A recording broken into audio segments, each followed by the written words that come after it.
এই যে লোকজন যখন তখন এপারে ওপারে ক্রস করে চলে যায়, এবং এই যে অহরই আমরা প্রতিনিয়তই দেখতে যে আমাদের লোকেরা গুলি খায়, গুলি তো আর এমনি খায় না, নিশ্চয়ই তো মেরিট ডিমেরিট কিছু নিশ্চয়ই থাকে, গুলি করারও তো নিশ্চয়ই কোনো কারণ আছে। ঠিক আছে, এটা একটা রীতিমতো একটা অমানবিক, গুলি না করেও তো কিছু করা যেতে পারে, কিন্তু তারা কেন যায় এবং কেন যেতে পারে যখন তখন বর্ডারটা ক্রস করে?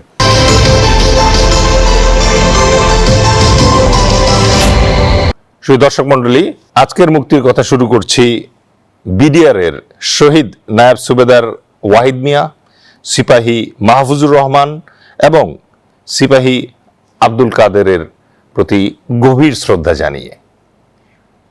এরা তিনজনই ছিলেন আমাদের বড়ইবাড়ি যে সীমান্ত সংঘর্ষটি হয়েছিল 2001 সালের 18 এপ্রিল, সেই সংঘর্ষের শহীদ।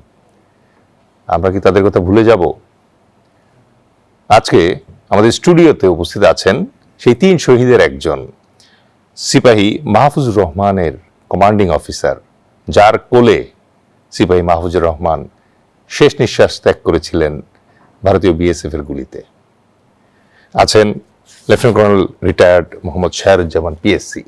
Thank you very much sir, আপনাকে আজকের এই অনুষ্ঠানে স্বাগত জানাচ্ছি। অনেক ধন্যবাদ।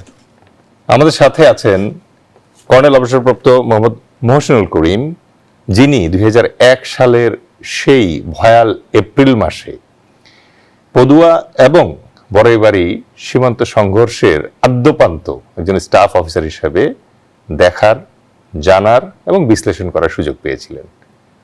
কর্নেল মহসিন, আপনাকেও আমাদের আজকের মুক্তির কথা স্বাগত জানাচ্ছি। ধন্যবাদ। ধন্যবাদ স্যার আপনাকে আসার জন্য।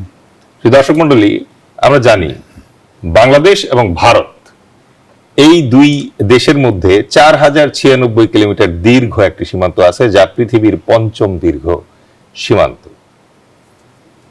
একই সাথে এই সীমান্ত অত্যন্ত তাৎপর্যপূর্ণ এই কারণে যে এই সীমান্তটিকে বলা হয়ে থাকে পৃথিবীর সবচেয়ে বিপজ্জনক সীমান্ত, কারণ 2000 সাল থেকে 2025 সালে এই 25 বছর সময়ের মধ্যবর্তী সময়ে প্রায় 2000 বাংলাদেশি নিরস্ত্র অবস্থায় সীমান্ত অতিক্রম করার অপরাধে বিএসএফ এর গুলিতে প্রাণ হারিয়েছে। বিএসএফ শুধু সেখানে থেমে নেই। এবছর গত মাসে আমরা ভারতীয় পত্রিকার বরাত দিয়ে জানতে পেরেছি যে এই 4096 কিলোমিটার যে সীমান্ত ভারতের সাথে আমাদের আছে, তার ভিতরে যেই 700 কিলোমিটার সীমান্তে তারা এখনো কাঁটাতারের বেড়া দেয়া বাকি রেখেছে, সেই অংশটুকুতে তারা পরিকল্পনা করছে বিষাক্ত সাপ আর কুমির ছেড়ে দেবার। এই ভারত চীনের সাথে জিরো কিলিং একটা সম্পর্ক বজায় রাখে এবং সীমান্তে কোনো অস্ত্র বহন করে না।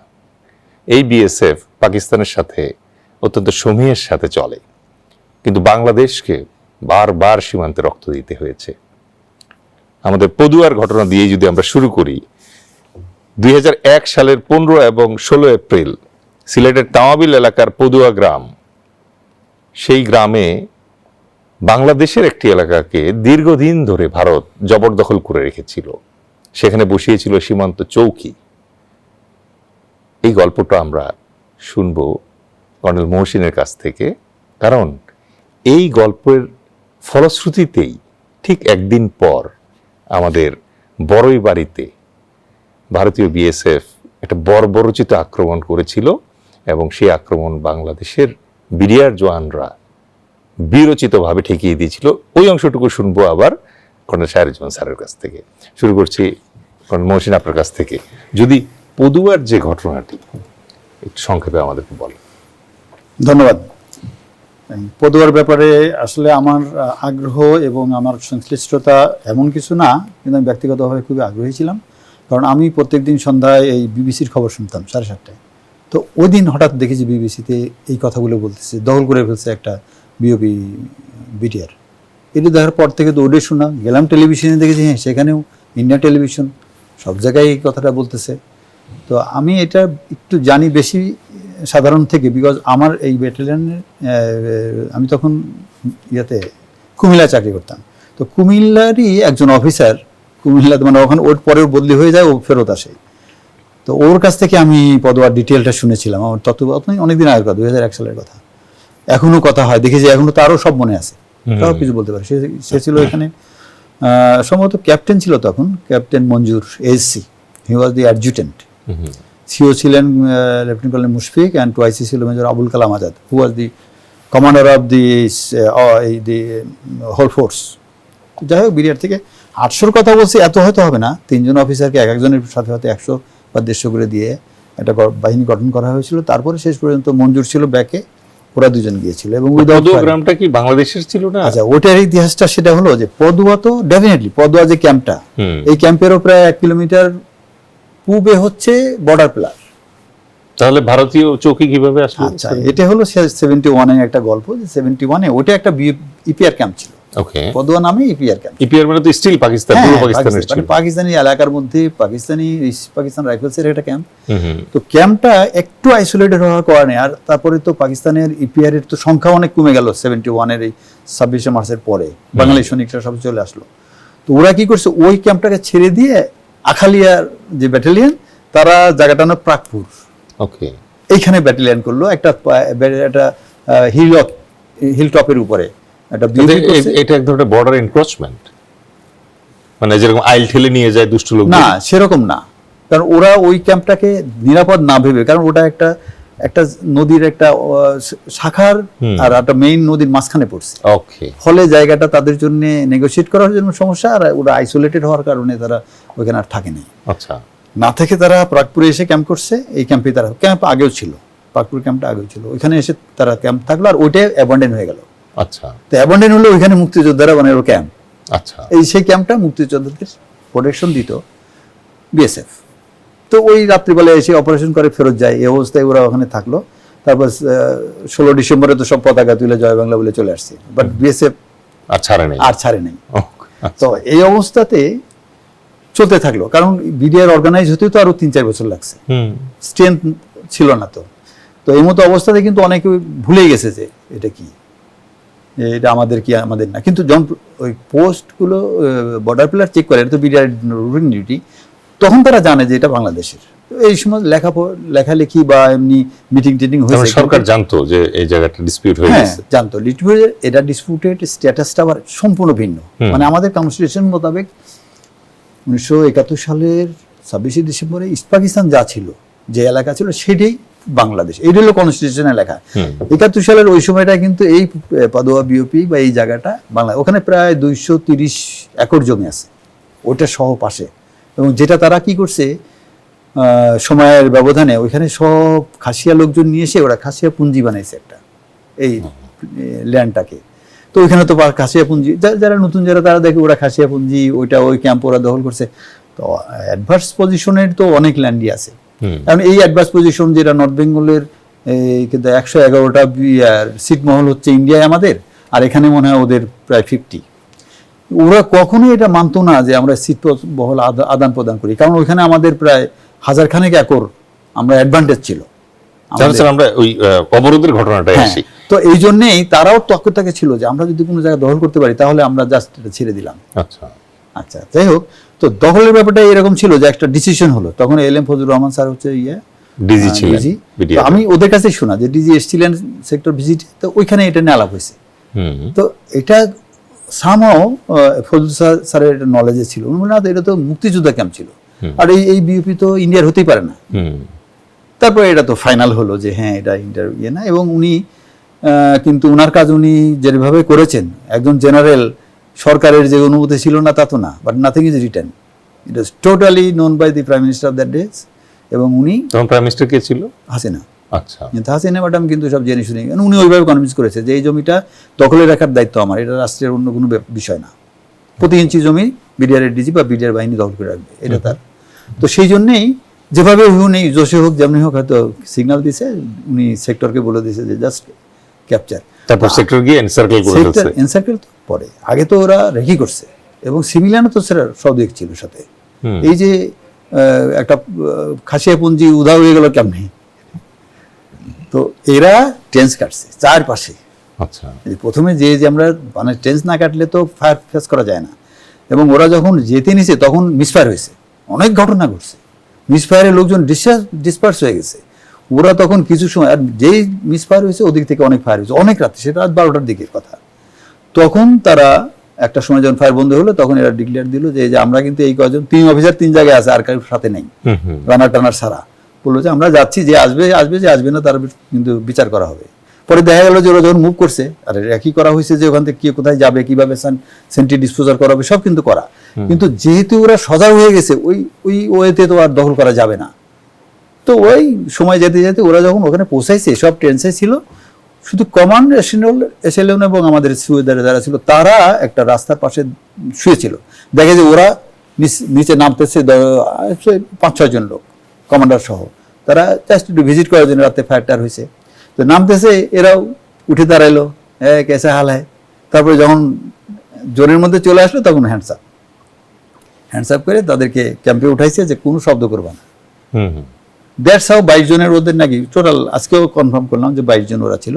সবাইকে তখন তারা অ্যারেস্ট করে ওইখানে রাখছে, রেখে সেট টেট সব বন্ধ করে দিছে। দেখো সামহাও সারাদিন চলে গেছে, এটা তো ভোরের কথা। সন্ধ্যার আগে আগে তারা টের পাইছে যে ইট ইজ অকুপাইড। এর আগে এখান থেকে কোনো মেসেজ কিভাবে পাঠিয়ে দিল ইয়েতে স্যার, ইন্ডিয়াতে? না পাঠায় নাই তো। পাঠাইলে তো তারা আবার আরেক বিপদে পড়ে না।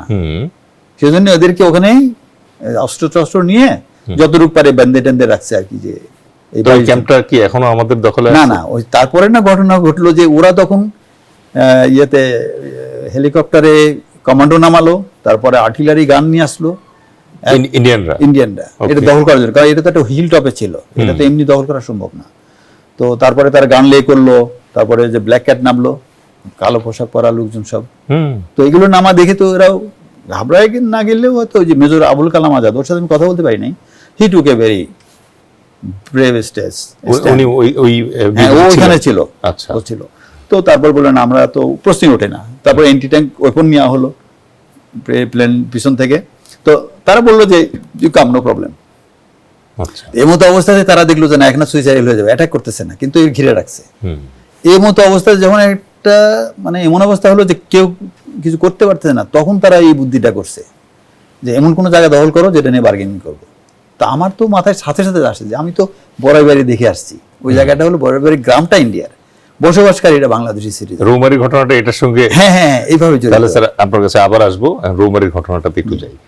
এবং কর্নেল শাহেরুজ্জামান স্যার, আপনার কাছ থেকে আমরা জানতে চাচ্ছি যেখানে পদুয়ার ঘটনাটা যেখানে শেষ হলো, সেখান থেকেই মনে হচ্ছে যে রৌমারির ঘটনাটা শুরু হলো। আপনি যদি এ ব্যাপারে একটু কমেন্ট করেন। জি, অনেক ধন্যবাদ। পদুয়ার ঘটনা যেভাবে উনি বিবৃত করলেন কর্নেল মহসিন, আমি তখন এই রৌমারি বিওপি এবং রৌমারি কমিউনি হেডকোয়ার্টার আদার এবং এটার আন্ডারে বড়াইবাড়ি বিওপি, যেখানে মেন যুদ্ধটা সংগঠিত হয়েছিল, আর আমার এরিয়া ওটা ছিল, এবং আমি ছিলাম জামালপুর ব্যাটালিয়নের সিও। এখানে গোড়াতেই একটু এখানকার ভূমির বিন্যাস সম্বন্ধে একটু দর্শক শ্রোতা সবাইকে একটু জানানো দরকার যে রৌমারি হলো বেসিক্যালি কুড়িগ্রামের আন্ডার একটা দুটো থানা, কুড়িগ্রাম জামালপুর, কুড়িগ্রাম আর এটা রাজীবপুর। কুড়িগ্রামের আন্ডারে হলো এই রৌমারিটা, এবং সাথে আরেকটা আছে রাজীবপুর। এই দুইটা থানা ব্রহ্মপুত্র নদীর এই পারে পড়ার কারণে, আচ্ছা, যাতায়াতের সুবিধার কারণে এটা সরকার থেকেই এই বিডিআর হেডকোয়ার্টার বা পুরা আমাদের ডিফেন্সের অ্যানালাইসিসের উপরে বিশেষ করে টেরেন অ্যানালাইসিস আমরা যেটাকে বলি আর কি, ভূমির বিন্যাস বা যেটাই হোক, যে এটা দেখা গেছে যে এটা যে নিকটস্থ এই ব্যাটালিয়নটা যেটা নদীর এই পারে আছে, এবং সেটা হলো জামালপুর ব্যাটালিয়ন। এবং শুধু জামালপুর না, জামালপুরের পরে শেরপুর পরে একটা, ওই শেরপুর পার হয়ে তারপরে সেই রৌমারিতে যেতে হয়, এবং বড়াইবাড়ি অনেক দূরের রাস্তা। তো যাই হোক, আমি সেখানেই অধিনায়ক হিসেবে নিয়োজিত ছিলাম। এই ঘটনাটা, পদুয়ার ঘটনাটা যখন সংঘটিত হচ্ছে, পুরা বিডিআর হেডকোয়ার্টার থেকে সবাইকেই, পুরা বিডিআরকেই ওই সময় স্ট্যান্ডও করা হয়েছিল যে এরকম একটা ইনসিডেন্ট হচ্ছে। এবং হওয়ার পরেই যখন উনি যেটা বিবৃত করলেন, যখন পদুয়া দখল করে নেওয়া হলো, আমরা সবাই ওই সময় অধিনায়কদেরকে বলা হয়েছিল আমরা যেন স্ট্যান্ড টু অবস্থায় আমরা মুভ করে সুইটেবল যেখান থেকে স্ট্র্যাটেজিক লোকেশনে চলে যায়, অর্থাৎ বিওপির দিকে থাকি। এবং আমিও অ্যাকচুয়ালি বিশেষ করে ওই সময় বিওপি গুলোতেই ছিলাম। এবং এই পদুয়ার ইনসিডেন্টের আগের রাত্রে আমি কামালপুর বিওপিতে ছিলাম, যে বিখ্যাত কামালপুর, যেটা সেই কামালপুরটা প্রায় 13 বার যুদ্ধ করছিলেন এটা দখল করার জন্য। হ্যাঁ, রাইট। সেই বিখ্যাত কামালপুর বিওপিতে আমি ছিলাম, এবং ওখান থেকেই আমাদেরকে পরে যখন পরিস্থিতি একটু বোধহয় নর্মাল হয়ে আসলো, আমাদেরকে বলা হলো যে না ঠিক আছে, একটু পরিস্থিতি বেটার মনে হচ্ছে। তার আগে 2-3 দিনে এরকম বিভিন্ন তার আগে অন্য একটা বিওপি ছিলাম, ওটা বালিয়ামারি বোধহয় বলে। তো ওখান থেকে আসলাম, আমরা প্রত্যেকটা সিওই আমরা ব্যাটালিয়ন বা সেক্টরে যারা যোগাযোগ ছিল, যে তখন বললো যে ঠিক আছে একটু পরিস্থিতি বেটার মনে হচ্ছে, অর্থাৎ পদুয়াটা আমরা স্টেবল করে ফেলছি, আমরা ধরে রাখছি এরকম, তো আপনারা ফেরত যেতে পারেন। মানে সিওরা যদি সব ব্যাটালিয়নের বাইরে থাকে, এটা তো অপারেশনাল একটা অন্যরকম, সবাই খবর পাই যে না জানে কি হতে যাচ্ছে। তো সেই রাতে আমাদেরকে ফেরত যেতে বললো। আমি সেদিন জামালপুরে ফেরত চলে আসছি বিকালের দিকে বা সন্ধ্যার দিকে। এটা সেই কি রাত্রে 17 তারিখ? 17 তারিখ বিকাল সন্ধ্যার কথা। কিন্তু এখানে ঘটনা যে উল্টা দিকে চলে গেছে।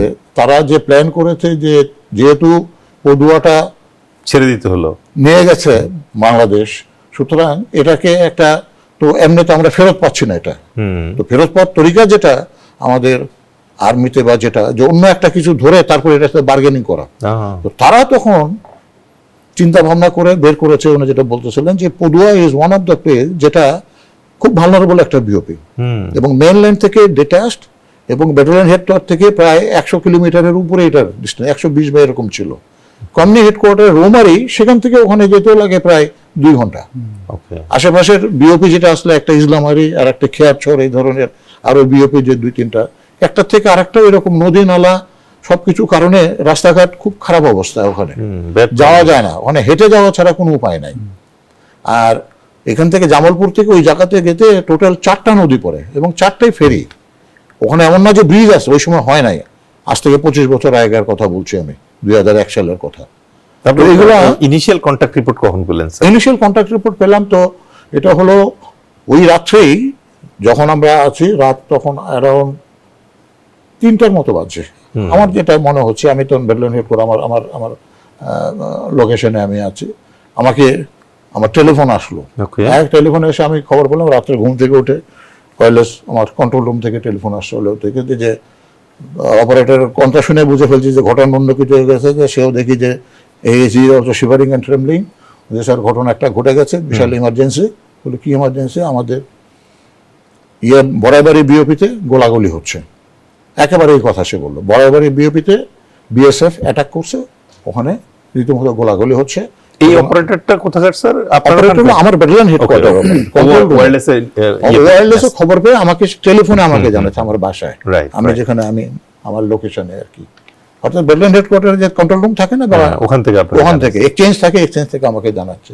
এবং তখন এটাও জানালো যে অলরেডি আমাদের এই লান্স নায়ক ওয়াহিদের কথা যেটা আপনি বললেন একটু আগে, না লান্স নায়ক ওয়াহিদ যেটা মারা গেছে first, he was already casualty at that time, যে আমাদের একজন সৈনিকের গুলিও লাগছে মাথায় এবং তাকে সেবা শুশ্রূষা করতেছে, probably he is not going to survive, বাঁচবে না বোধ, এবং ultimately he succumb to his death, মারা গেল কিছুক্ষণ পরে। যাই হোক, ওটা তো পরের দিন সকালে যে ওর ডেড বডিটা দেখলাম, যে ওখানে তখনও পড়েছিল, আমি যখন বিওপিতে ঢুকি 10টা-11টার দিকে। তো এই খবরটা যখন পেলাম তখন তো যেটা হয় আর কি, আমি তাড়াতাড়ি যেটা করার কথা ব্যাটালিয়ন স্ট্যান্ডও করলাম, ফলেন করলাম, এবং এটা বোধ হয় উপরওয়ালারই করুণা দয়া যেটাই হোক, আমার ব্যাটালিয়নের সেদিন সকালবেলা এটা ছিল 33 rifle battalion, 33 rifle battalion Jamalpur. এটার পরের দিন সকালে ব্যাটালিয়নটার পিইটি ছিল, physical efficiency test, full strength হাজির ছিল, অর্থাৎ স্ট্রেংথ তো হাজির, people are in battle dress, FSM আমরা যেটাকে বলি, অস্ত্র নিয়ে তো সব পিইটি করতে যায়। তো অলরেডি তখন আমি কথাবার্তার কনভারসেশন হচ্ছে, তখন কথা বলতে বলতে 1 ঘন্টা 1.5 ঘন্টা পার হয়ে গেল। এইরকমই সময়টা যেহেতু এই আজকের দিনে সকালও এরকম মোটামুটি হয়ে আসতেছে। তারপরে যেটা হলো, আমি তাড়াতাড়ি ইয়েকে ডাকলাম, ব্যাটালিয়নে এখানে অ্যাডজুটেন্ট তো ছিল না, ওখানে আমাদের ডিএডি একজন ছিল আর আরএমও ছিল, বাট আমি এনএসএ কে বা সুবেদার মেজরকে তাড়াতাড়ি স্ট্যান্ড করে পুরো ব্যাটালিয়নকে ফলোইন করতে বললাম, গাড়ি ঘোড়া সব রেডি করতে বললাম, অস্ত্রপাতি রেডি করতে বললাম, অ্যামুনিশন নিতে বললাম। এবং আমার মাথায় ওই সময় একটা, এটাও আর একটা উপরওয়ালার কৃপা, আমার ব্যাটালিয়নে ওই সময়, প্রত্যেকটা ব্যাটালিয়নে ওই সময় বিডিআরে যেটা আগে কোনো সময় ছিল না, এটা আমাদের ইনফ্যান্ট্রি ইউনিটে যেটা থাকে 82 মিলিমিটার মর্টার থাকে 6টা, বাট ওই সময় ওই ফার্স্ট টাইম বিডিআর কি পার ব্যাটালিয়ন 2টা করে মর্টার ইস্যু করা হয়েছিল। এই জাস্ট ইনসিডেন্টের কয়েক মাস আগের ঘটনা, with full ammunition, first line ammunition যেটাকে বলে, ওই অ্যামুনিশনটা সহ আমার ব্যাটালিয়নে মজুদ। এবং আমার মাথায় হিটস, আমি ইনফ্যান্ট্রি অবস্থায় 2-3টা ব্যাটালিয়ন এর আগে কমান্ড করে আসছি, তো আমার মাথায় তখন আসলো যে ঠিক আছে, এখন যেহেতু শুনলাম যে স্ট্রেংথ, শুনলাম যে প্রায় 300-400 বিএসএফ হবে, রাত্রেবেলা খালি চারিদিকে বিএসএফই দেখা যাচ্ছে, এবং অলরেডি আমার ফায়ার করে আমার সৈনিককে মেরে ফেলছে। ওই অংশটুকু যদি একটু আগে বলে নেন স্যার, যে কিভাবে ওরা আসলো, কতজন আসলো, আচ্ছা, কিভাবে বিওপি জানলো? এটা আগে।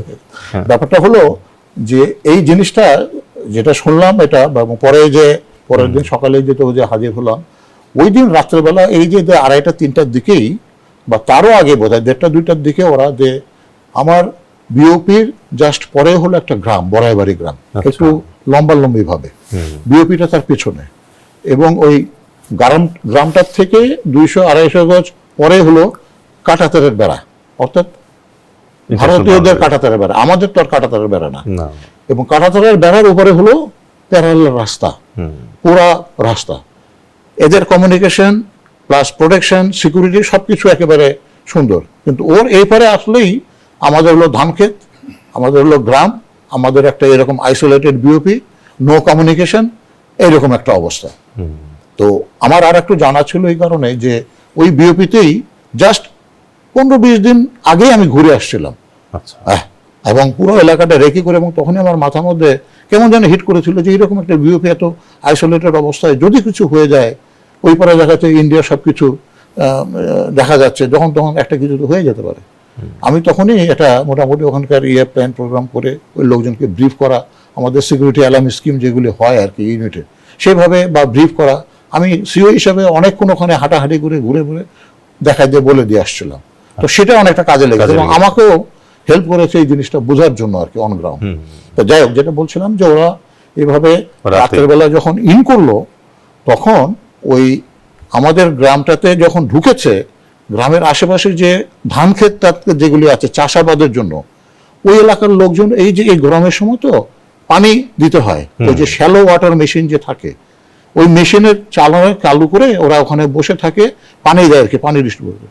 ওইখানে মিনহাজ বলে একটা ছেলে ছিল যে এখন বিডিআরে চাকরি করে। ওই ইনসিডেন্টের পরে আমি তাকে বিডিআরে চাকরির ব্যবস্থা করে দিই। ইজ এ কুক ইন ইয়াতে আছে, বায়তুল্লাহ জাতে বিডিআর ট্রেনিং সেন্টারে। স্যার, এই মিনহাজের এখান থেকে আবার শুরু করব, আসছি একটা ছোট্ট বিরতির পর। শিওর। দর্শক মণ্ডলী সাথেই থাকুন, বিরতির পর আমরা শুনবো আমাদের বড়বাড়ি ইনসিডেন্টটি। দর্শক মণ্ডলী, মুক্তির কথায় স্বাগত জানাচ্ছি। স্যার, আপনি বলছিলেন মিনহাজের কথা, যে একটা শ্যালো মেশিনের পাশে রাতে বসা ছিল। রাইট। তো সেই যখন এই দেখলো যে এভাবে প্রচুর সংখ্যক এরকম পোশাক পরা লোক তার কাছে এসে হুড়মুড় করে ঢুকে, তারা এসে জিজ্ঞাসা করছে বিওপিটা কোথায়, और बीओपी कहाँ है, something like this in Hindi তাদের ল্যাঙ্গুয়েজে, বিওপি কি দাঁড়ায়। তো ও তো হতচকিত হয়ে গেছে, এই দুপুর রাত্রে আমি এখানে ডিউটি করতেছি, মেশিন দিয়ে পানি দিয়েছি ধান খেতে, এরা কারা। তারপরে তার মাথায় খেলছে, ই ওয়াজ এ ইয়াং গাই, ওই সময় তার বয়স অ্যারাউন্ড, আমি তো তাকে পরের দিন যেহেতু দেখেছি হয়তো এই 20-22 বছরের একটা যুবক ছেলে, বা এরকম 17-18-19-20 হবে। তার মাঝে হিট করছে যে এটা তো আমাদের লোক না, এটা তো বিডিআর না। ওরা তো বিডিআর দেখে অভ্যস্ত বা ওই সময়, তখন তো বিডিআর নট বিজিবি, তো এটা তো বিডিআর দেখে, এটা তো বিডিআর না, আর এটা তো বাংলায় কথা বলে, এ তো এই হিন্দিতে, আর আমাদের বিওপি খুঁজবে কেন। মাথায় হিট করছে যে এটা সামথিং ইজ রং। সে তাড়াতাড়ি বিডিআর আমাদের বিওপিটাকে অন্যদিকে দেখাই দিছে, ভুল দিকে দেখাই দিছে, ধান খেতের মধ্যে দিয়ে উল্টা দিকে দেখাই দিছে, এই দিকে আসলে না, ওই জাস্ট গ্রামটার এই পারেই, এবং বিওপিতে এই যে একটা নাইসলি কনসিলড একটা লোকেশনে, সামনে বললাম যে এটা আর এইভাবে সামনে গ্রামটা, বিওপিটা ওইভাবে বাইরের থেকে দূর থেকে দেখা যায় না। ওরা তখন বিওপি খোঁজার মধ্যে লেগে গেছে, বাট বাই দিস টাইম তারা বিওপি খুঁজে পেয়েছে, এবং তারা বিওপিতে এসে ফায়ার ওপেন করে দিছে, যেটা বললাম কিছুক্ষণ পরে, এবং আমাদের সৈনিকও মারা গেছেন। তো বাই দিস টাইম যেটা হয়েছে, মিনহাজ এই যে খবরটা পেয়েই ও দৌড় মেরে ওদেরকে অন্যদিকে ডাইভার্ট করে দিয়ে সে দৌড় মেরে বিওপিতে আসছে, এসে খবর দিয়েছে যে বিএসএফ ঢুকছে, এখন 100 বিএসএফ, কত ঠিক বলতে পারবো না, আপনাদেরকে খুঁজতেছে, অস্ত্র নিয়ে এবার তাক করে আসতেছে, যে কোনো শুরু হবে, আপনারা তাড়াতাড়ি ওঠেন। এবং আমার বিওপিতে তখন ওই যে 11 জন মতো ছিল, তাও এর মধ্যে 2-4 জন সিভিলিয়ান টিভিলিয়ান ছিল, কুক টুক এই সমস্ত ইনফর্মাল মাসালচি বা যারা থাকে আর কি, তারা বাই দিস টাইম রেডি হয়ে, এবং ডিউটিতে তো অলরেডি তো পোস্টে তো 3-4 জন থাকি, তার মধ্যে একজন ওয়াহেদ যেটা মারা গেছে আমার এমজি পোস্টে ছিল। তো এরা বাই দিস টাইম রেডি হয়ে গেছে, উইদিন 10 মিনিটস ইউনিফর্ম পরে হাতিয়ার নিয়ে যে যার দৌড়াদৌড়ি করে বসেছে, এবং এরাও চারিদিক থেকে আওয়াজ পাচ্ছে যে এটা আসছে। এরপরে এরা ইয়ে করে এবং এরা এলোপাথারি গুলি করা শুরু করছে। এরপরে বাই দিস টাইম তারাও শিওর হয়ে গেছে যে এই ছেলেটা আমাদেরকে মিসগাইড করছে, এরা বিওপিতে যে খবর দিছে, কারণ একটু পরে যখন দেখছে যে এই ছেলেটা নাই এখানে, ওরাও বুঝে ফেলছে। ওরা এটাকেই ইয়ে করার জন্য তাড়াতাড়ি এরা এলোপাথারি গুলি শুরু করে। তাদের গুলি করতে তো কোনো কিছু, তারা তো আসছে এই জন্য 300-400 লোক, যে তারা তো ফায়ার পাওয়ার নিয়ে আসছে, 2-4 জন মারা গেলে কিছু যায় আসে না, তাদেরকে উদ্দেশ্য লাগে যে বিওপিটা ক্যাপচার করা, তারপরে বাকি এলাকাটা বার্গেনিং করার জন্য। তো তারা যেটা করেছে, বিওপিতে তারা ঢোকে নাই, তারা যেটা করেছে, আমার সৈনিক তো গুলিতে মারা গেছে এবং চারিদিকে গোলাগুলি হচ্ছে, এই গোলাগুলি চলতে আছে, এবং তারা বিওপি খোঁজ পেয়েও বিওপিতে না ঢুকে দেখতে যে বিওপি থেকে তাদের উপরে অনবরত গুলি বর্ষণ করা হচ্ছে, ফায়ার ব্যাক করা হচ্ছে। তারা বিওপিটাকে ঘেরাও করে চারিদিক দিয়ে এনসার্কেল করে পজিশন নিয়ে ওখানে পজিশনে চলে গেছে।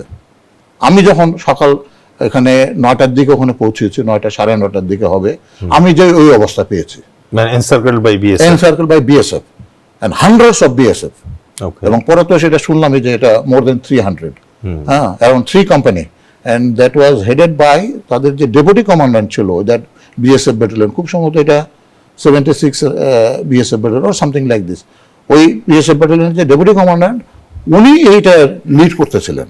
আপনি কখন গিয়ে পৌঁছালেন স্যার? আমি তো এইভাবে আমি আমার ব্যাটালিয়ন থেকে খোঁজ পাওয়ার পরে আমি আমার প্রসিডিউর মতো আমি আমার সেক্টর কমান্ডারকে জানানোর চেষ্টা করেছি। গভীর রাত, সেক্টর কমান্ডারকে পাই নাই, মানে তখন তো টেলিফোন ছিল, তখন তো মোবাইল টোবাইলও চালু হয় নাই আসলে, তো টেলিফোনে পাই নাই। এরপরে কপাল ভালো আমি বিডিআর হেডকোয়ার্টারে কল করেছি, এবং ডিউটি যে ছিলেন কর্নেল রফিক,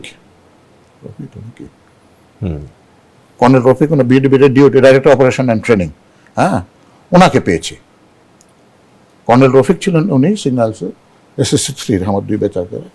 তো আমি ওনাকে পেয়েছি টেলিফোনে, কপাল ভালো টেলিফোন করছি, উনিও বলছেন আমাকে, হ্যাঁ শাহরুজ্জামান কি ব্যাপার, নিশ্চয়ই কোনো ইমার্জেন্সি, কারণ উনিও এই গত সপ্তাহখানেক ধরে তো এই যে পদুয়া টদুয়া এইগুলো নিয়ে চলতেছে, উনিও স্ট্যান্ড হয়ে থাকে আর কি, এটা বুঝতে পারলাম। উনি আমার টেলিফোন ধরছে, আমি বললাম স্যার ঘটনা তো এই, এটার আউটকাম হিসাবে বা রিভেঞ্জ হিসাবে আমার পদুয়া তো তারা ঢুকে গেছে, গোলাগুলি শুরু করছে, আমার একটা সৈনিকও তারা গুলি লেগেছে, অলরেডি সে পড়ে আছে, বোধহয় সম্ভবত সার্ভাইভ করবে না, মারা গেছে, কপালে গুলি রাখছে, পরে তাই হলো একেবারে এক্স্যাক্টলি লেগেছিল গুলিটা।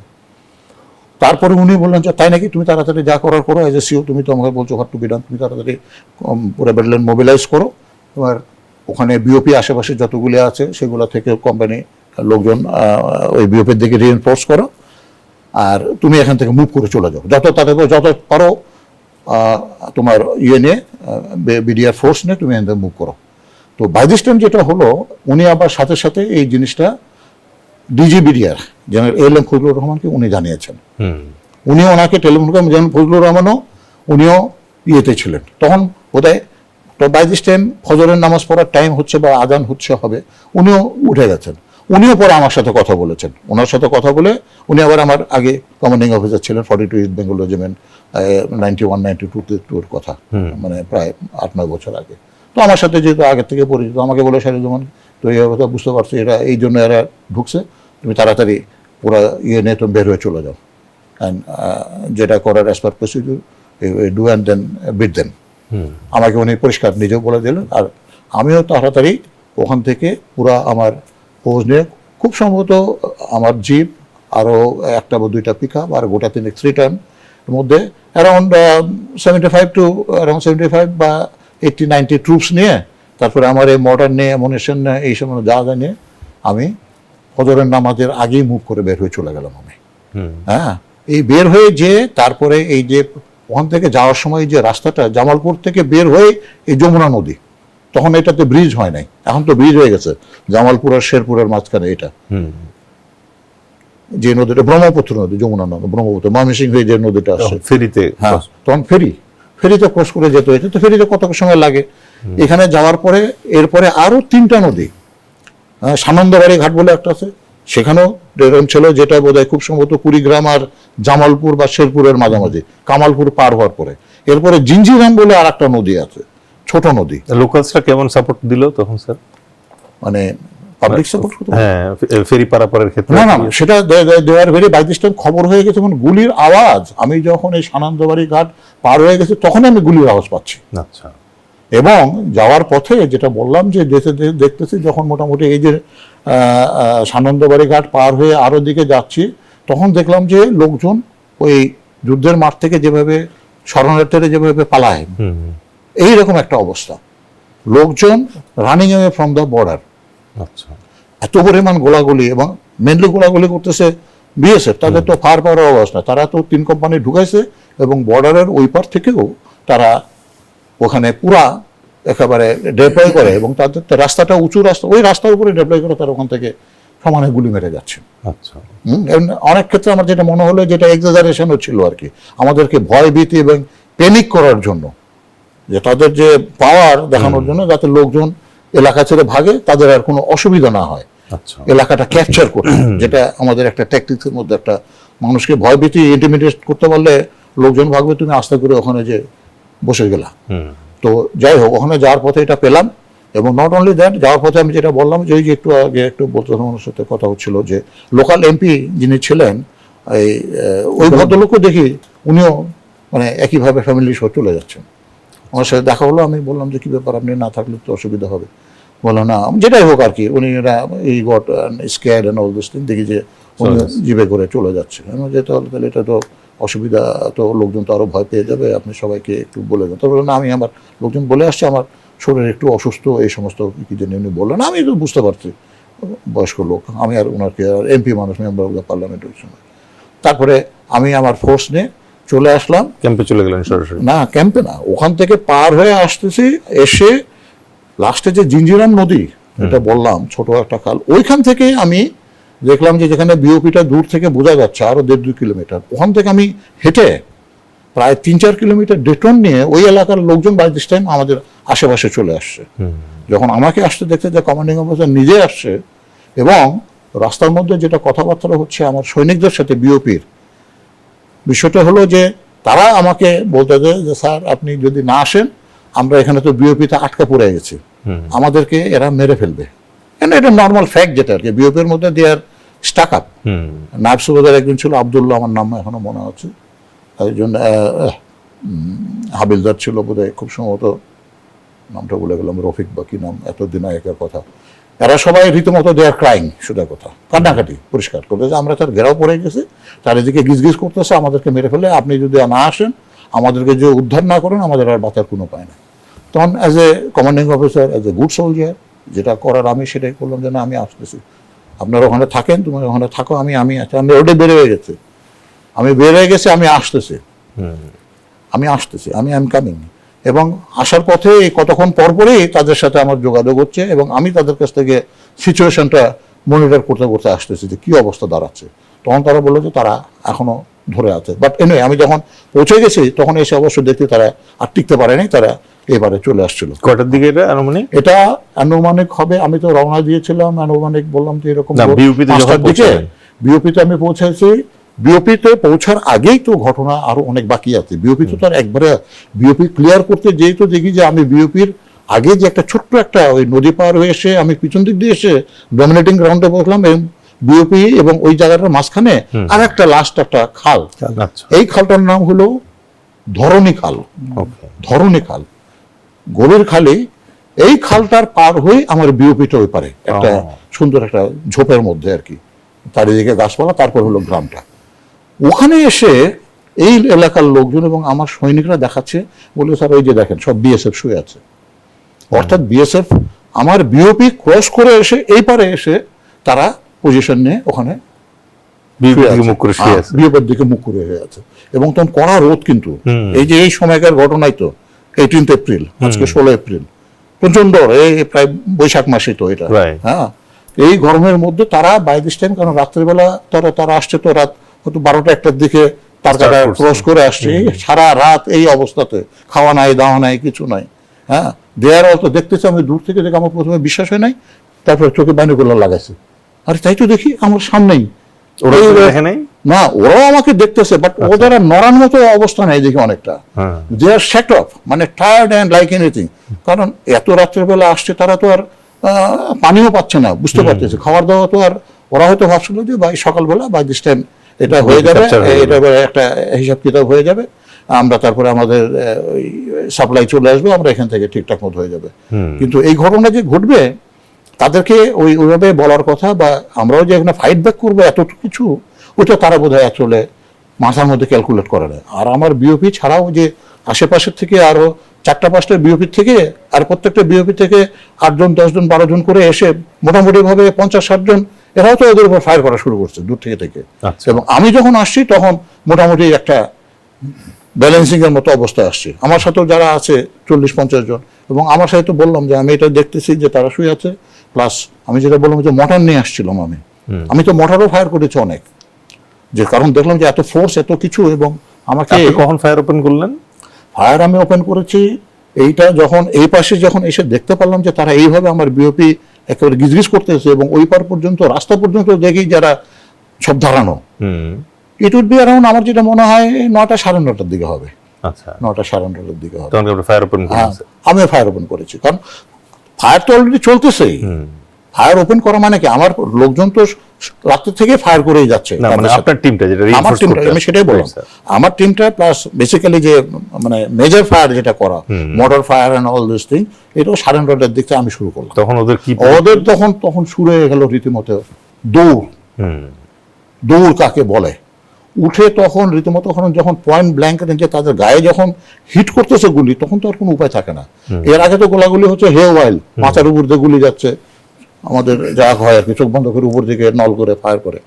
এই গুলিটা যখন শুরু হলো, তখন তারা ধান ক্ষেত থেকে উঠে যে যেভাবে পারে দৌড়ানো শুরু করলো ওদের বর্ডারের দিকে, টুয়ার্ডস দেয়ার বর্ডার। এইদিকে আর আসে না, আগে তো এইদিকে আসছিল, কারণ এরা বুঝছে তো এখন তো এই বাহিনী চলে আসছে, তারা তাদের দিকে দৌড় শুরু। এবং ওই ফায়ারেই তখন তাদের এই যে মোটামুটি 18-20 জন যে মারা গিয়েছিল এই গোলাগুলির মধ্যে, ওরাও যে ফায়ার করতেছে না তা না, কিন্তু তারা তো নিচু গ্রাউন্ডে আর আমি উঁচু গ্রাউন্ডে, খালের এই পারে, এই আর একটা ডমিনেটিং ছিল। প্লাস আমার লোকজনরাও ডানে বায়ে যারা ছিল, ওরাও তো ডমিনেটিং গ্রাউন্ড থেকে ফায়ার করতো। এরা তখন দৌড়, মানে যান নিয়ে যে যেভাবে পারে, যদিও তারা কিন্তু সংখ্যায় অনেক বেশি ছিল, কিন্তু তাদের যে এই যে মোরাল কারেজ যেটা থাকা দরকার, হ্যাঁ, যে না আমরা এখানে আসছি এই করার জন্য, বা তাদের কমান্ড থাকতে হবে, আমি ওই জিনিসটা আসলে আমরা কেউ ওইভাবে দেখলাম যে না, এরা তো উল্টা গুলি শুরু হওয়ার পরে, আর ইউনিফর্ম দেখে তো আর বোঝা নাই না যে এখানে কে অফিসার ছিল, কে জেসিও ছিল, বা তাদের সৈনিক কারা, আমরা খালি দেখলাম যে they are just running away. Okay, হ্যাঁ, অথবা অনেকে উপর থেকে গুলি মারতে মারতে ভাগতেছে। Then we started chasing them. ওরা যখন দৌড় শুরু করছে, আমরা তখন খাল পার হয়ে চেস করা শুরু করছে।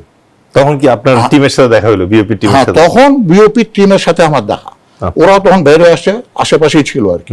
হ্যাঁ, তারপরে আমার টিম আর দেখা দিল এটা, তারপরে ওদেরকে নিয়ে ওদেরকে চেস করতে করতে আমি বিওপিতে ঢুকলাম। And it would be around 10টা-10:30 মতো হবে আর কি সব মিলে। এখানে এই যুদ্ধটা এখানে প্রায় ঘন্টাখানেক হবে আর কি, এই যেটা ফ্রন্টাল ব্যাটল যেটা তাদের সাথে।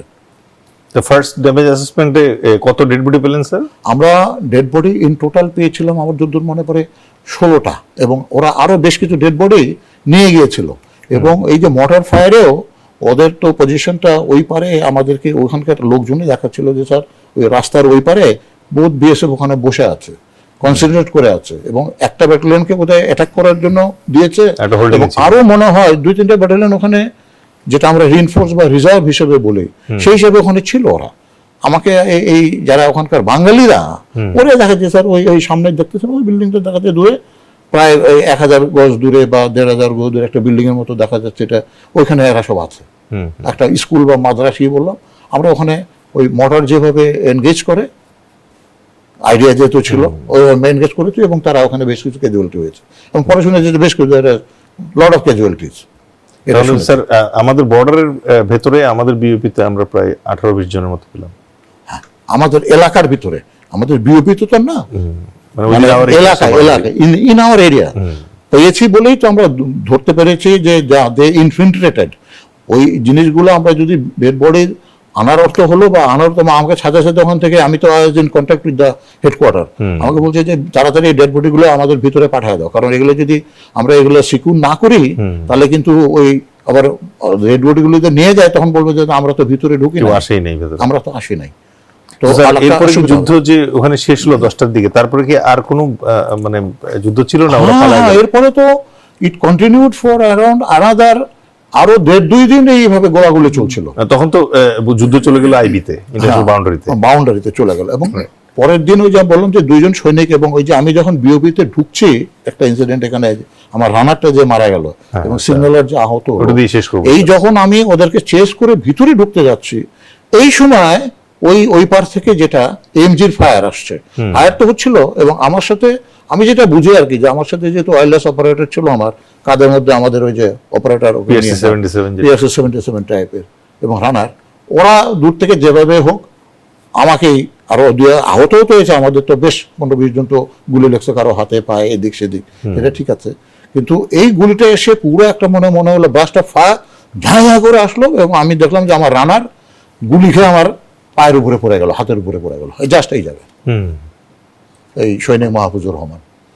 এই বিওপিতে যখন আমি ঢুকতে যাচ্ছি, জাস্ট এই মুহূর্তটাতে, তো ওই ঘটনা একেবারে মানে এটা কি হলো, তখন তো আর এক ঘটনা আছে, তাড়াতাড়ি আমরা তখন তো লাই ডাউন পজিশনে গেলাম, আমাদেরকে অনেকক্ষণ ওয়েট করতে হলো, ফায়ার ব্যাক করা, দেখে শুনে। তারপরে আমার সাথে আমার আরএমও ছিল, দিদেন ক্যাপ্টেন ইয়েরতাকা, এখন probably his brigadier general in serving in AFMI ইয়েতে আছে, আর ঢাকা ক্যান্টনমেন্টে।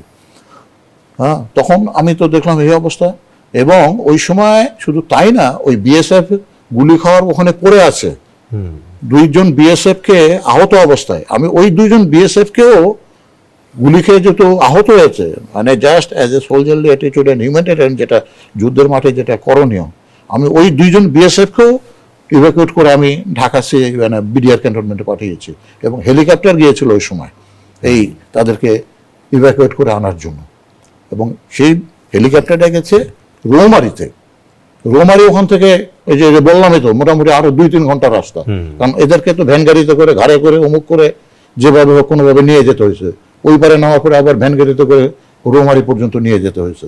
আমি আমার আরএমওকে ওখান থেকেই, আমি আমার রানার যেহেতু ছিল, এবং এটা একটা মোরাল ইস্যু, সৈনিকরাও দেখলাম যে মন খারাপ করছে যে সিওর রানার মারা গেছে, কি অবস্থা, আমি আমার আরএমওকেও তখন পাঠিয়ে দিয়েছি, and that by I was alone for the next of the whole period. আবার ফিরবো স্যার আপনার কাছে একটা ছোট্ট বিরতি। প্রিয় দর্শক মন্ডলী, সাথেই থাকুন, ফিরে আসছি একটা ছোট্ট বিরতির পর। প্রিয় দর্শক মন্ডলী, আবারও আপনাদের স্বাগত জানাচ্ছি মুক্তির কথায়।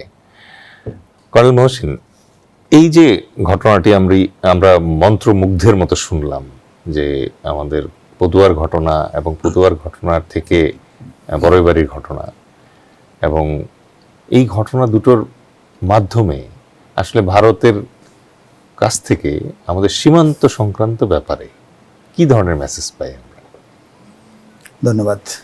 ভারতের কথা বললে তো কথাগুলো আসলে অনেক অফেন্সিভ কথা বলতে হয়। যাই হোক, প্রতিবেশী দেশ সেভাবে না বলে যদি এইটা বলি যে তারা ওই চাণক্য নীতির মতোই আর কি, যে প্রতিবেশী শত্রু। আর আমাদের যে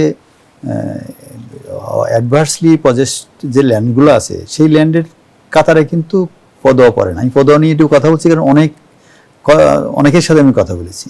তো পদোয়াতে যেটা, সেই জায়গাটা হলো 71-এর 26শে মার্চ, এটা ইস্ট পাকিস্তান ছিল। এটা কোনোভাবে মানে অ্যাডভার্সলি পজেসড ল্যান্ড হতে পারে না। অ্যাডভার্স পজেসড ল্যান্ড হলো 47-এ যে জায়গাটার বর্ডারের এপার ওপর পড়ে গেছে ছিটমহলগুলো। আর কিছু জায়গা ছিল যেগুলো হলো যে বর্ডার চলে গেছে, কিন্তু ডেমোগ্রাফিক কারণে হোক, নদী নালার কারণে হোক, সেটা হয়তো অপোজিট ফোর্সের কাছে দখলে আছে। না sir, with due respect, Padua is understood, but আমরা আপনার কাছে যেটা শুনতে চাচ্ছি সেটা হচ্ছে, যেহেতু সময় স্বল্পতা, বড়ইবাড়ির যে বর্ডার স্কারমিশে ইন্ডিয়া যে এরকম মানে পরাস্ত হলো বাংলাদেশের কাছে, ওরা কি ব্যাপারটা সহজভাবে মেনে নিয়েছিল? না না, সেটা মানে নেই, জন্যই তো আমাদের পিলখানায় এসে শেষ হলো জিনিসটা। আমি তো ওই ঘটনার সময়, আমি রংপুর কুমিল্লা ক্যান্টনমেন্টে ছিলাম, আমি উইদাউট ফ্যামিলি, কেবল আমি ব্যাটালিয়ন নিয়ে আসছি। তো আমি তো মেসে বসে শুধু ওদের পার্লামেন্ট প্রসিডিং দেখতাম। কি ছিল সেখানে এমপিরা যারা ফোর্সেস ব্যাকগ্রাউন্ডের, তারা যেভাবে কথা বলতেছে, just now go and attack, এবং এটা সারাদিন চলছে। আচ্ছা, পরের দিন যশবন্ত সিং হচ্ছে ওদের হোম মিনিস্টার, উনি তখন দাঁড়িয়ে বললেন যে see we have the head same heart, I feel same way the way you are feeling, but একটা দেশ আর একটা দেশকে আক্রমণ করতে পারে না, but remember one thing, we will take revenge and you will be satisfied, and that is what is Pilkhana incident. এইটা হলো বড়ইবাড়ির প্রতিশোধ। এটা তো তো বড়াইবাড়ি কেন আসবে সেটা তো পদুয়া। পদুয়াকে একটু ব্যাকগ্রাউন্ড না বললে তো আর পদুয়া থেকে কেন এখানে আসবে। পদুয়া যখন দখল হয়ে গেল, কোনোভাবে ইন্ডিয়ায় রিক্যাপচার করতে পারে নাই, তখন তারা বুদ্ধি বের করলো যে কোথায় অ্যাডভান্স পজিশন ল্যান্ড আছে, আমাদের ল্যান্ড, কারণ আমাদের ল্যান্ড আমরা গেছি। ওরা তো বড়াইবাড়ি গ্রামটাকে পুরো একদম মাটির সাথে মিশাই ফেলছে। আমি তো তারপরে গেছি, বিকজ আই ওয়াজ দি, এই ঘটনার পরে যখন সব ঠিকঠাক হয়ে গেছে, তারপরে আমি গেছি ময়মনসিংহ সেক্টর হেডকোয়ার্টার, আমি জিটু ছিলাম, অপারেশনাল অফিসার। আমি তো এগুলো আবার পরে ভিজিট করেছি। আর আগে ভিজিট করেছি যেটা 91-এ যখন বন্যা দুর্গত ডিটুতে গিয়েছিলাম, তখন কামালপুর পর্যন্ত আমি হেঁটে হেঁটে বর্ডার দেখছি, কারণ ওই কামালপুরের যুদ্ধ আমার ইন্টারেস্ট ছিল।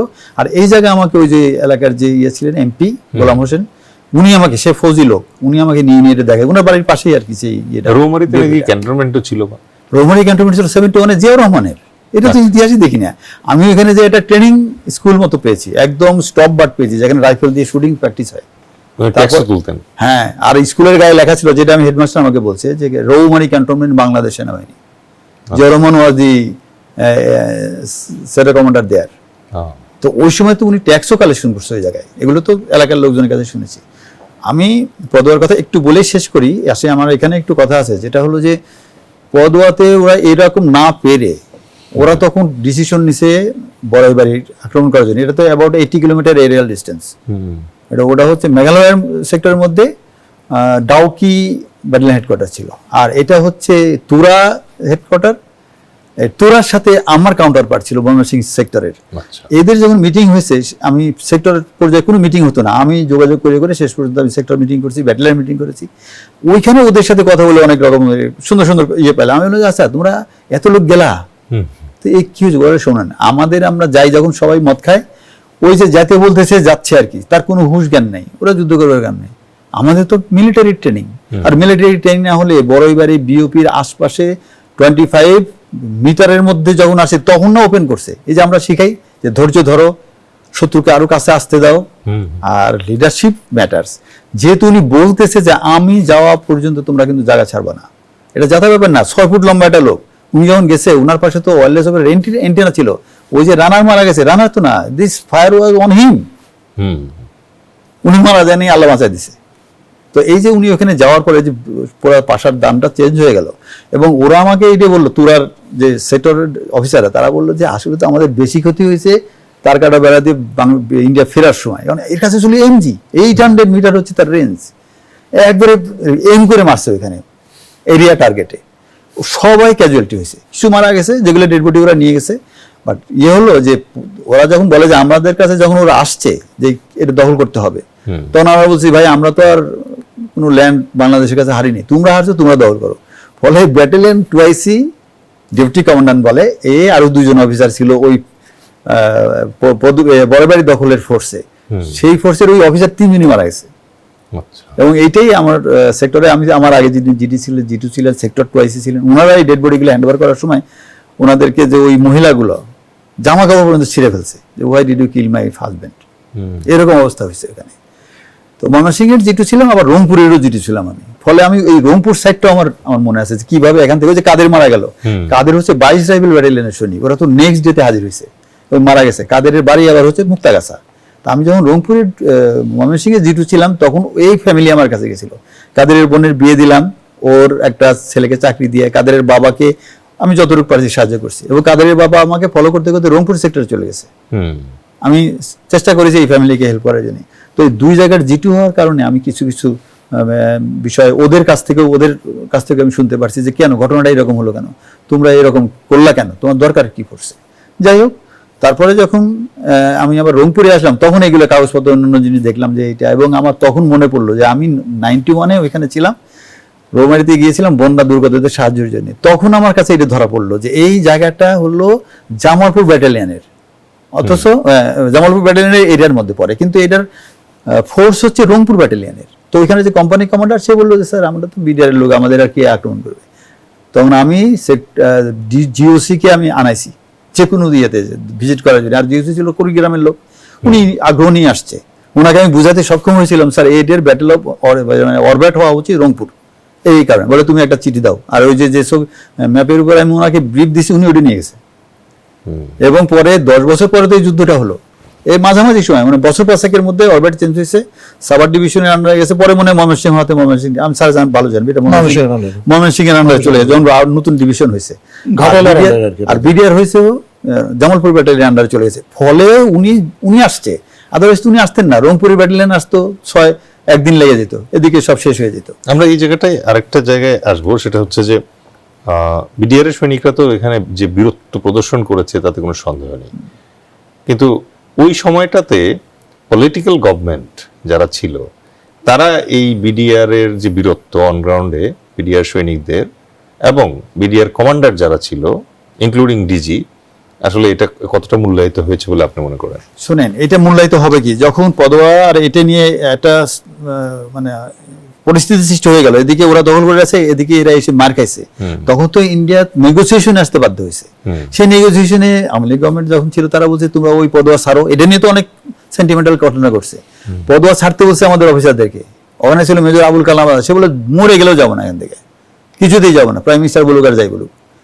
তারপর যখন দেখলো যার পারা যাবে না, ব্যাটালিয়ন কমান্ডার, সেক্টর কমান্ডার সবাই চাপ দিচ্ছে, তখন আবুল কালাম আজাদ শর্ত দিলে তার ব্ল্যাক ক্যাট, তার আর্টিলারি সব সরাইতে হবে এখান থেকে।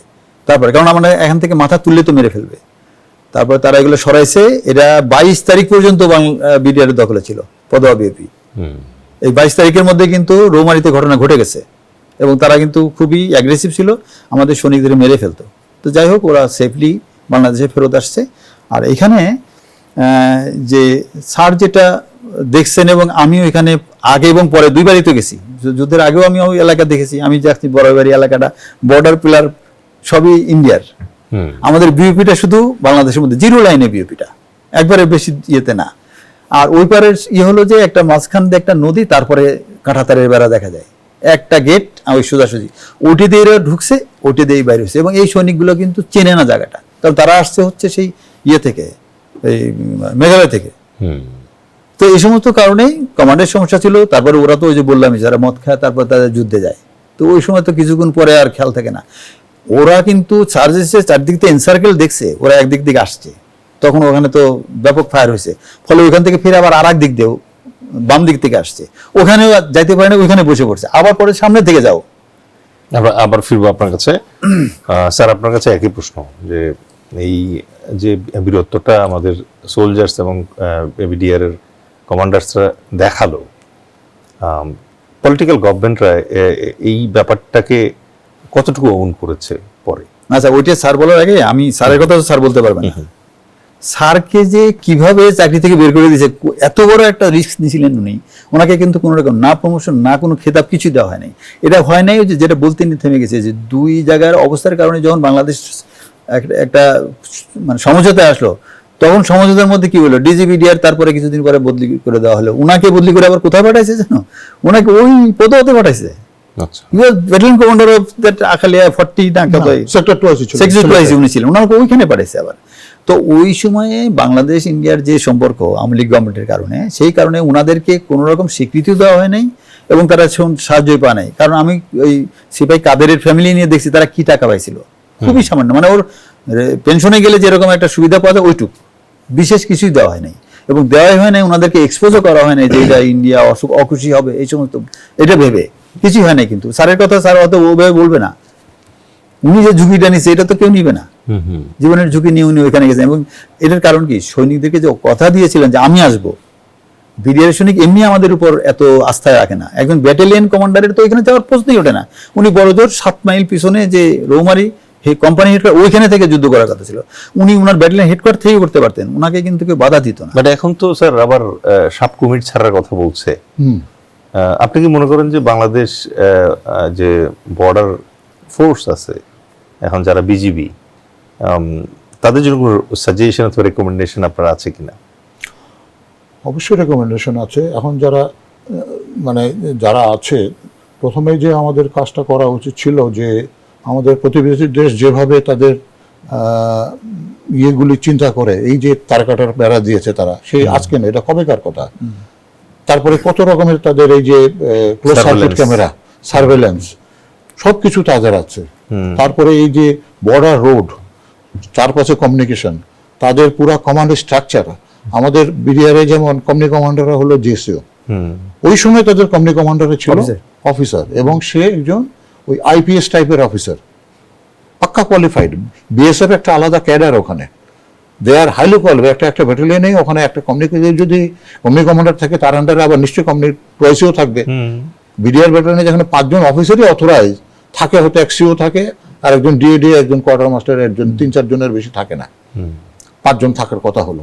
বাট আমি তাদের সাথে বর্ডারে মিটিং করে দেখেছি যে তাদের মিনিমাম এরকম আমাদের ইনফেন্ট্রি ইউনিট বা নর্মাল ইউনিটগুলোতে যেমন 15-20 জন অফিসার থাকে, তাদের সেরকম অফিসার সেট আপ। তাদের যেটা বললাম আর কি, যে তাদের কমান্ড স্ট্রাকচার ওই রকম, কমিউনিকেশন রাস্তাঘাট ওই রকম, সার্ভেলেন্স ওই রকম। আর লাস্টে যেটা বললেন যে আমাদেরকে ওই সাব ব্যাংক বা যেগুলো ছাড়তে যাচ্ছে, আমাদেরকে গোড়া থেকেই কিন্তু এইভাবেই চিন্তা ভাবনা করা উচিত যে আমরা আমাদের বর্ডারটাকে কিভাবে প্রোটেক্ট রাখতে পারি। এই যে লোকজন যখন তখন এপারে ওপারে ক্রস করে চলে যায়, এবং এই যে অরই আমরা প্রতিনিয়তই দেখতে যে আমাদের লোকেরা গুলি খায়, তো গুলি তো আর এমনি খায় না, নিশ্চয়ই তো মেরিট ডিমেরিট কিছু নিশ্চয়ই থাকে। গুলি করারও তো নিশ্চয়ই কোনো কারণ আছে, ঠিক আছে, এটা একটা রীতিমতো একটা অমানবিক, গুলি না করেও তো কিছু করা যেতে পারে। কিন্তু তারা কেন যায় এবং কেন যেতে পারে যখন তখন বর্ডারটা ক্রস করে, তাদের তো আশাটা এদিকে খুব একটা আমরা মানে দেখি না আর কি। আমাদেররাই যায়, কিন্তু আমাদেরকেও তো এভাবে বর্ডারটা সিকিউর করতে হবে।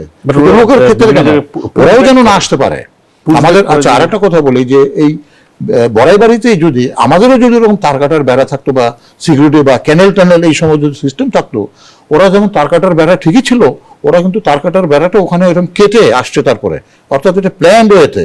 এরা ওই পদুয়ার সাথে সাথে এই প্ল্যান করেই, এটা হায়ার হেডকোয়ার্টারের প্ল্যান মোতাবেকই ওরা ইনফিল্ট্রেট যেভাবে করে, ওরা তার কাটার বেড়া কেটে তারপরে আসছে। কারণ পরে যখন ওই যে বিএসএফ এর সাথে মিটিং করতে গেছি একেবারে বর্ডার লাইনে, তখন আমি ওই বিএফের তার কাটার বেড়ার কাছে আমি গেছি ওই সময়, আমার এলাকার মধ্যে যেহেতু যে অধিকারে কাটার বেড়া কাটা, আমরা তো আর কাটি নাই, কাটছে তো ওরা কেটে কেটে ওইরকম এইরকম। আর 300 বা 300+ ফোর্স আসার জন্য কি পরিমাণ গেট দরকার, করিডোর দরকার, তারা সেটা তৈরি করে করে ওখান থেকে আসছে লাইন মার্কিং করে। তাহলে স্যার ফিউচার রেকমেন্ডেশনের ভিতরে আমাদের বিজিবির তাহলে কি করা উচিত স্যার? অবশ্যই এটা এই আমাদের বর্ডারটাকে আরো বেশি সার্ভেলেন্সের আন্ডারে সিকিউরিটি বাড়ানো উচিত, গার্ড করা উচিত, ক্লিন করা উচিত, অবজারভেশনের আন্ডারে রাখা উচিত। হ্যাঁ, আমাদের রাস্তাগুলি কমিউনিকেশনের যে বিষয়টা যেটা আছে, এই রাস্তাঘাটগুলি ভেরি টাফ। ওখান থেকে এই ম্যান প্যাক ক্যারি করে বা বড় কষ্টে এখানে কিন্তু রেশন টেশন নিয়ে যেতে হতো ওই সময়। এখন জানি না, হয়তো রাস্তাঘাট যদি বেটার হয়ে থাকে, অনেক রাস্তা ভেরি টাফ। হিটল্যাক্সে যেমন ম্যান প্যাক করে ওই যে পোর্টারের মাধ্যমে ওই দূরের বর্ডার গুলোতে ক্যাম্পে যেমন নিয়ে যেতে হতো, ওখানে কিন্তু তাই নিয়ে যায়। কারণ যেহেতু 8-10 জন 12 জন করে সৈনিক থাকে, হয়তো রেশন কমই লাগে, তারপরেও তো নিয়ে যেতে হয় কষ্ট করে এগুলি। Sir thank you very much. কিছু আমরা রেকমেন্ডেশন পেয়েছি আপনার এখান থেকে। শেষ করব কর্নেল মহসিন আপনার কাছ থেকে, খুব সংক্ষেপে যদি একটা কনক্লুডিং রেকমেন্ডেশন আপনি যদি কিছু দিতে চান। কনক্লুশনটাই করতে চাই, যেটা হলো কি যে আমাদের আসলে বুঝতে হবে, আমি তো বলছি ভারতীয় পার্লামেন্টে কি আলোচনা হয়েছিল। এটা হলো শুরু হয়েছে, তারা আমাদের একটা 230 একর জমি দখল করছে, দখল করে ক্যাম্পার দখল করে রেখে দিছে। এইটা তারা কিছুতেই ছাড়বে না। আর সমস্যা হচ্ছে ওই ক্যাম্পের সাথে পাকা রাস্তা তৈরি করার সময় কনফ্লিক্টটা আরো হয়েছে, এবং শেষ পর্যন্ত বিডিআর এর ডিজি যেমন ছিলেন, উনি তখন চাচ্ছে যে এটা বন্ধ করা, তেমনি কথা তো শুনবে না, একটা গোলাগুলি শুরু হোক এরকম। এবং এটা ওই পিওপি দখলের ব্যাপারটা একদম পরিষ্কার বলে দেওয়া যায়, just capture it because it is my land. তো এরপরে যেটা হলো যে এটা কেন করতে পারলো, পরে আমি ওখানে যারা অফিসার যারা ছিল তাদের 2-একজনের সাথে কথা বলছি, তারা বলতেছে যে যখন পরে ফ্ল্যাগ মিটিং হয়েছে তখন তারা বলতেছে যে তোমরা কমান্ডো আনছিলা কেন, দে থট দ্যাট কমান্ডো আসছে, আসলে তো না। বিডিআর সৈনিক কিন্তু যথেষ্ট স্মার্ট, এবং ওরা যখন আর্মি অফিসারের আন্ডারে চাকরি করে তখন তো চিন্তাই করা যাবে না যে স্যারের জন্যই তো এত বড় একটা যুদ্ধ করলো। তো এই বড়াইবাড়ির এই ঘটনার পরে তো তারা প্রতিজ্ঞা করলো যে আমরা প্রতিশোধ নিব, তো প্রতিশোধ নিছে। কিন্তু এখন এই যে মানে এই জিনিসটা যদি লিঙ্ক আপ করা যায় যে পদুয়ার রেজাল্ট হচ্ছে বড়াইবাড়ি, বড়াইবাড়ির রেজাল্ট হচ্ছে পিলখানা, এবং ওরা এখান থেকে শিক্ষাটা নিল যে এখানে বিডিআর এর সাথে তাদের পার্থক্য যে বিডিআর সৈনিকটা train by army, commanded by army. তো ট্রেন বাই আর্মি এটা ঠেকাতে পারবে কি পারবে না, কিন্তু কমান্ডেড বাই আর্মিটাকে মানে আইসোলেট করতে হবে। দ্যাট ওয়াজ দ্য রিজন যে আর্মি অফিসারদের উপরে এমন কিছু করো যাতে আর বিডিআরে তারা না আসে, এবং এই জন্যই সুপরিকল্পিতভাবে কিন্তু পিলখানা ইনসিডেন্টটা ঘটে। অসংখ্য ধন্যবাদ স্যার আপনাদের দুজনকেই আজকে স্টুডিওতে এসে আমাদেরকে সময় দেওয়ার জন্য, এবং এই পদুয়া এবং বড়াইবাড়ির মতো যে গুরুত্বপূর্ণ ইনসিডেন্ট, সেই ইনসিডেন্ট সম্পর্কে আমাদের জাতিকে জানার সুযোগ করে দেওয়ার জন্য। প্রিয় দর্শক মণ্ডলী, বীর ভোগ্যা বসুন্ধরা, কিন্তু যে দেশে বীরের কদর নেই সে দেশে বীর জন্মানো বন্ধ হয়ে যায়। বাংলাদেশ ভৌগোলিকভাবে যুদ্ধের জন্য সব সময় প্রস্তুত থাকতে বাধ্য, তার স্বাধীনতার স্বার্থে, তার সার্বভৌমত্বের স্বার্থে, তার ভৌগোলিক অখণ্ডতা রক্ষা করার স্বার্থে। পদুয়া আর বড়ইবাড়ি আমাদের সেই ভৌগোলিক অখণ্ডতা রক্ষার দুটো লড়াইয়ের গল্প। এই গল্প আমি আমাদের মা এবং বোনদের অনুরোধ করব তাদের ভাই, তাদের সন্তানদেরকে যেন বারবার শোনান। এই ঘটনায় শহীদদের আত্মার মাগফিরাত কামনা করে আজকের মুক্তির কথা এখানেই শেষ করছি। ধন্যবাদ।